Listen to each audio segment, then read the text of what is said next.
Muito antes de controlar a faixa de Gaza, onde está em guerra com Israel, o Hamas, movimento islâmico de resistência, ficou conhecido pelos atentados suicidas. Jovens palestinos que se infiltravam entre a população de Israel e explodiam bombas, matando centenas de civis israelenses.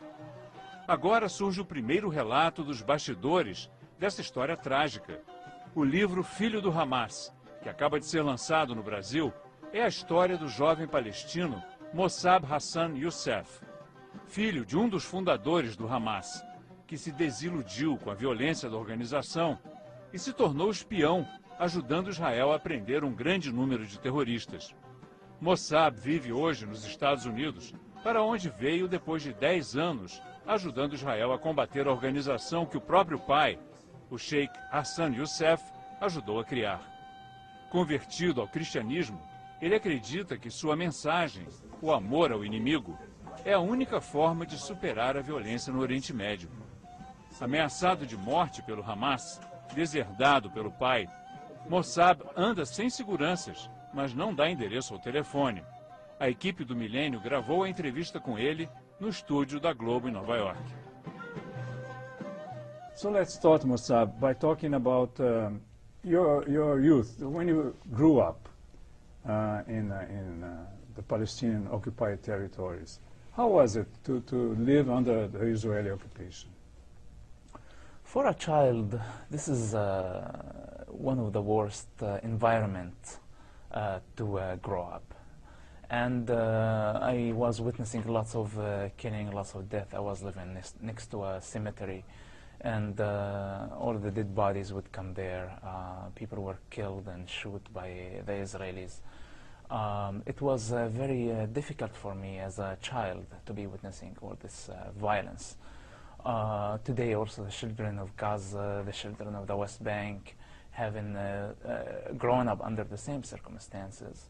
Also Jewish children are witnessing lots of violence. Maybe not as much as Palestinians are witnessing, but it's a new generation that is fed on violence and blood, and I am afraid for the future of the next generations to come from the Middle East. And I hope that soon leaders start to recognize the psychological impact on those children, so we don't produce more hateful generations for the future.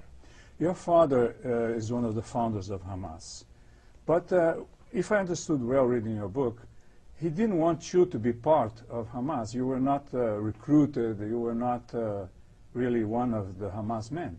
Why? First of all, did I want to be one of Hamas men? I was asked to be close to Hamas, not to be involved with Hamas. By your father? In fact, that was by the Shin Bet later on, but by my father. It's the heart of the father. And he didn't prevent me of participating in Hamas, but I could see in his eyes that he didn't want me to get killed or get hurt or even being imprisoned for that reason. He thought that it was enough for him to be facing all this type of problems, and while he's gone, he was relying on me to take care of my mother and my brothers. So in his opinion, if both of us were gone, nobody was there to take care of the family. But when you were 18, you wanted to kill Israelis when you saw the violence around you. And you bought weapons and you were arrested for that, and you were tortured in prison. Mm-hmm. How did you feel about the Israelis when that happened?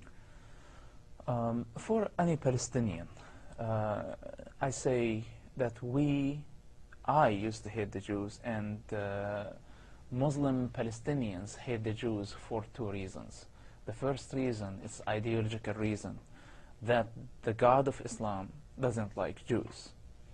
The second reason, that they view Israel as an occupation force, and Israel is occupying the Palestinian territories.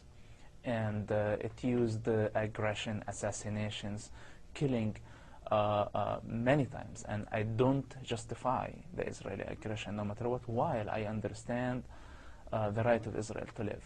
But for this aggression, And for this ideological problem, Palestinians in general want to fight Israel. Some of them think this is how we defend ourselves. Some of them want to take revenge from Israel for the hate that was produced because of this environment. I was one of those victims, and I thought the way to gain our freedom would be by killing Jews. So I wanted to kill Jews. Later on, as you said, I was tortured.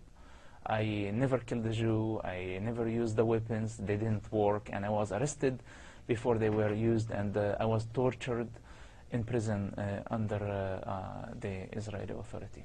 And then the Shin Bet, the security organization in Israel, invited you, asked you, what happened? They wanted you to be an informer, and you wanted to use that to infiltrate them so you could kill them. Is that what you were thinking at the time? Yes, at that time, after I was tortured, in fact, while I was under the torture, the Israeli Shin Bet, Israeli intelligence, asked me to work for them.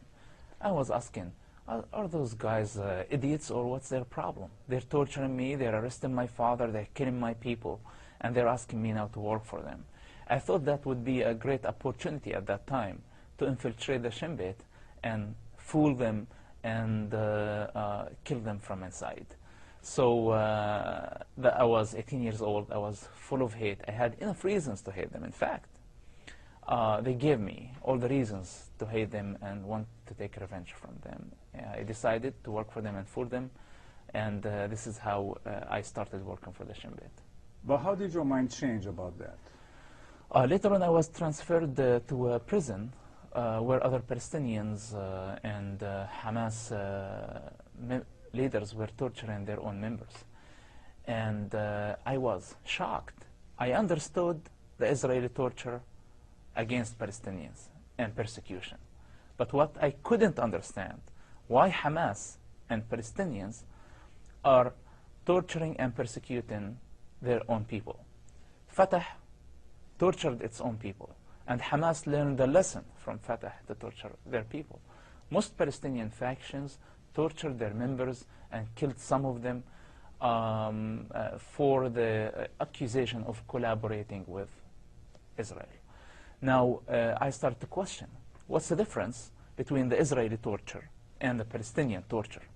Why do I hate Israel because it tortured me, and I don't hate Palestinians because they torture my friends? And they could even torture me.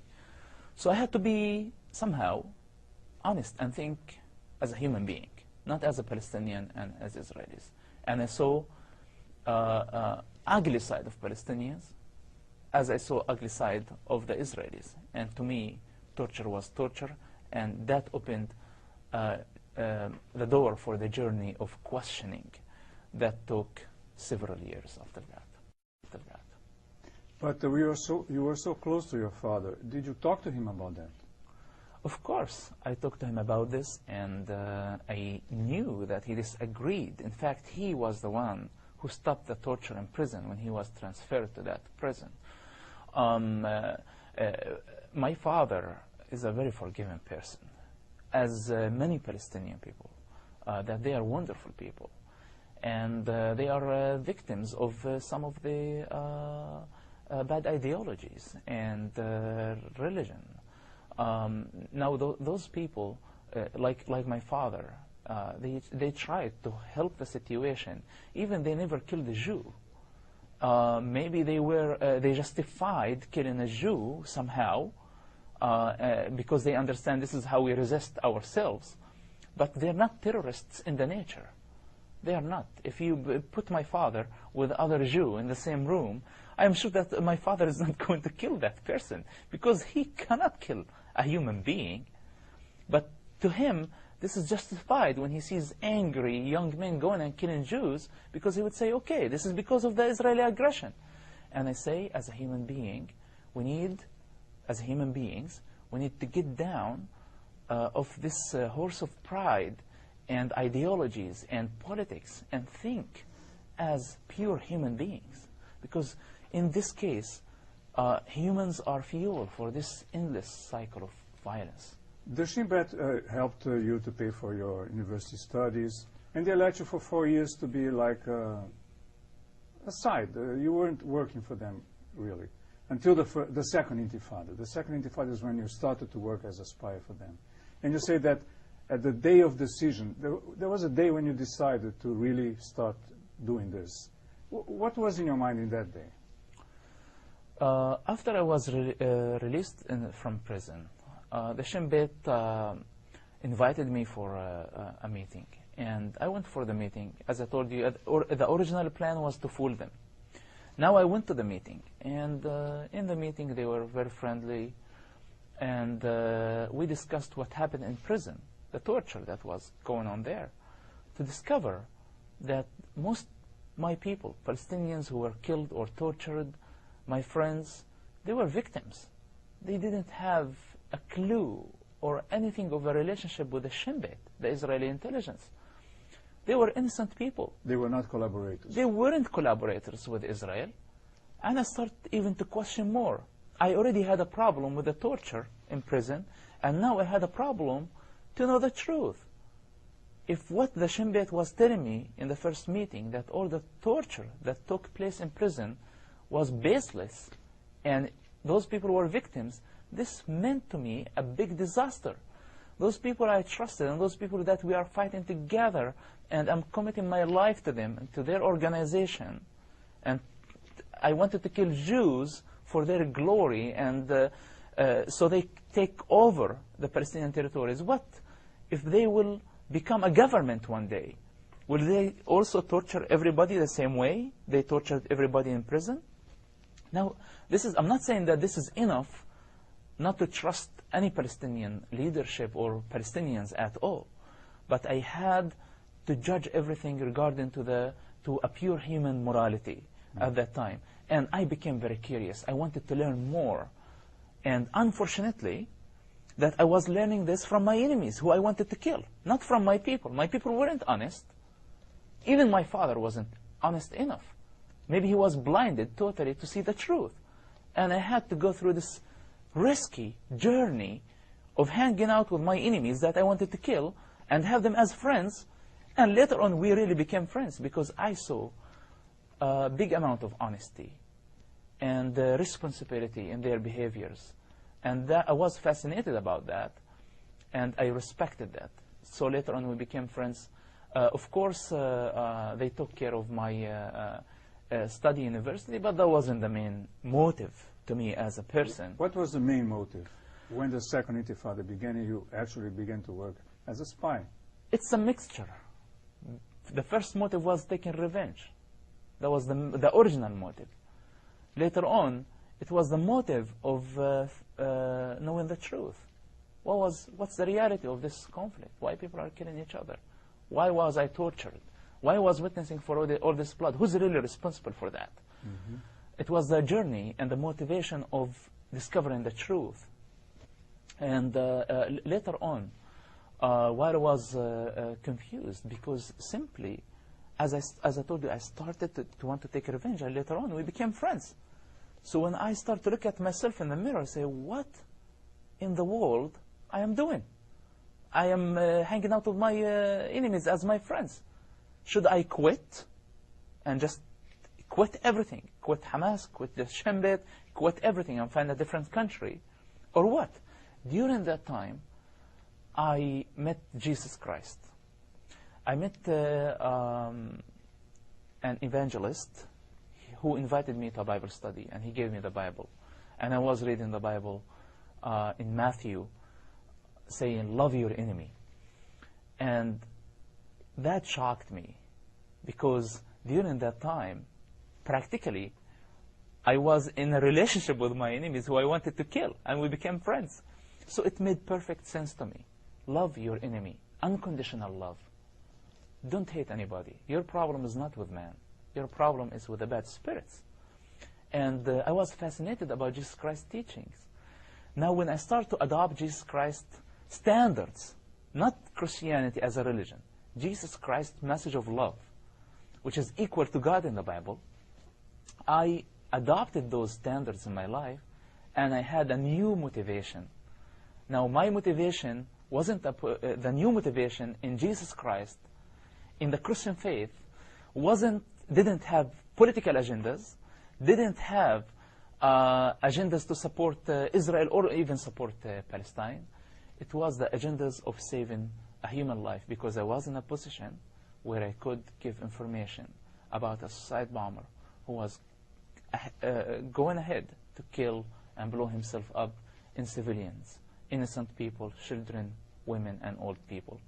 And that was my final motivation, to serve the cause of love through my working with the Shin Bet and Hamas at the same time. After working for Israel for 10 years, you decided to stop and come to the U.S. Why did you do that? First of all, I was living a very difficult life, and nobody knew about me. I was Christian undercover. I was spy undercover. It's a very risky job. Nobody understood how difficult the situation that I was in. And I had to make a big decision every day, on daily basis, about life and death, every day. And at the end of the day, I'm not God.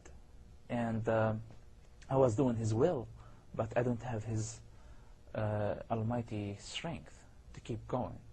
And I needed a break. I figured out, after 10 years of fighting terrorism, that our problem is not with terrorists. Our problem simply is with their ideology. And I figured out that we were fighting a ghost.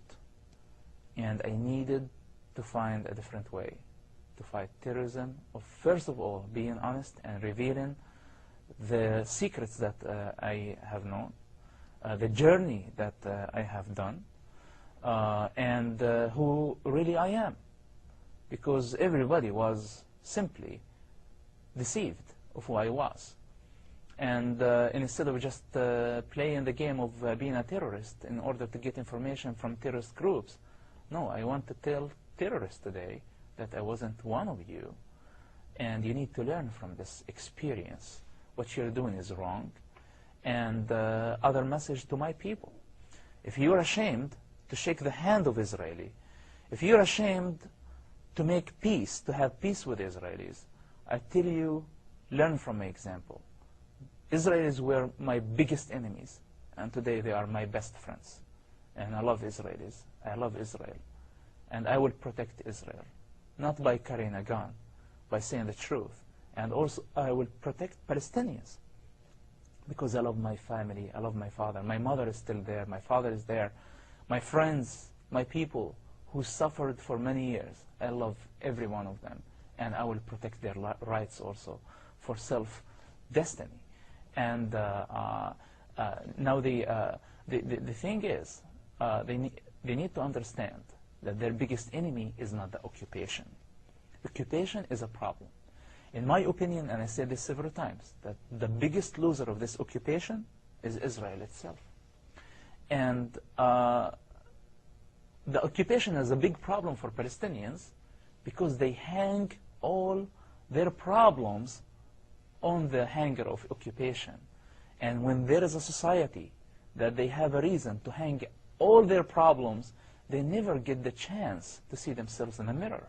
So their leaders would make deadly mistakes that risks all the future of Palestinians, while they're blaming everything on Israel, while this is not honest. And this is unhealthy for any society. So today my message to them that I tell Israel that your problem is not Palestinians. And I'm telling Palestinians, your problem is not Israel. You are the problem of yourselves. And you are the enemies of yourselves. You need to solve the problem, first of all, in your hearts, in every individual heart. If we can establish peace and forgiveness based on the great teachings of Jesus Christ in your hearts, first of all, unconditional love, that you love everybody unconditionally. If they can do that, this is a way of getting out of this endless circle of violence. And I am not sure that a Palestinian state will bring peace to my people. I am not sure about that. I think the state of peace, it's a state of mind before it's a state on paper or a state of borders. They need to have this. If my people are fighting for freedom and liberty, first of all, they need to understand the basics about freedom and liberty to be able to achieve it. How can they fight for something that they don't understand how it looks like, how it feels like? They need to have this among themselves. And the main reason that I wrote Son of Hamas, that I believe that the biggest enemies of that society, why they cannot love each other, because of the enemies of shame, guilt, and fear. Those are the biggest enemies of any society, not only Palestinians and Israelis. And this is why the leaderships cannot make progress toward peace. They're ashamed. They're not strong enough. They pretend that they are strong by rejecting the negotiation, for example. But the reality of this, that they are weak and they're not strong enough. They're afraid to get killed like Ishaq Rabin. Or maybe they are afraid of being judged by their people and losing their positions. Or maybe they are guilty to make a progress about this. In my book, Son of Hamas, what I simply did, I crossed all the red lines. The red line of shame. To work for the Israelis is very shameful. And I said, I carry that. Nobody wants to bring this type of shame for himself, for money, or for any other reason. The second thing, it was guilt, feeling about my family. I love my family, and I didn't want them to suffer and be embarrassed for what I did. But also, this is another lesson for everybody to learn from this, that even if we bring guilt and shame for ourselves, to stand for the truth, we have to do it. And the last thing is fear. I was threatened to get killed. And I'm still alive. And fear shouldn't stop us of saying the truth. Those main reasons why people are moving very slowly toward peace in the Middle East. And today I defeat them. I defeated them, in fact, not with my strength. I defeated them with the grace and liberty that I learned in Jesus Christ. Those are the standards that I learned in this wonderful faith of Christianity, of liberty and freedom. Grace, that no religion is going to take you to heaven. No government will bring you ultimate justice and happiness. It's very important. Religion is important. Government, constitution, all those are important. You have to respect them. It's a requirement of Jesus Christ. But what fulfills all this is his message of grace, liberty, and unconditional love. Thank you. Thank you. Thank you very much. Thank you. Thank you. Visite o blog do Milênio para deixar a sua opinião sobre essa entrevista e saber mais sobre a história de Mosab.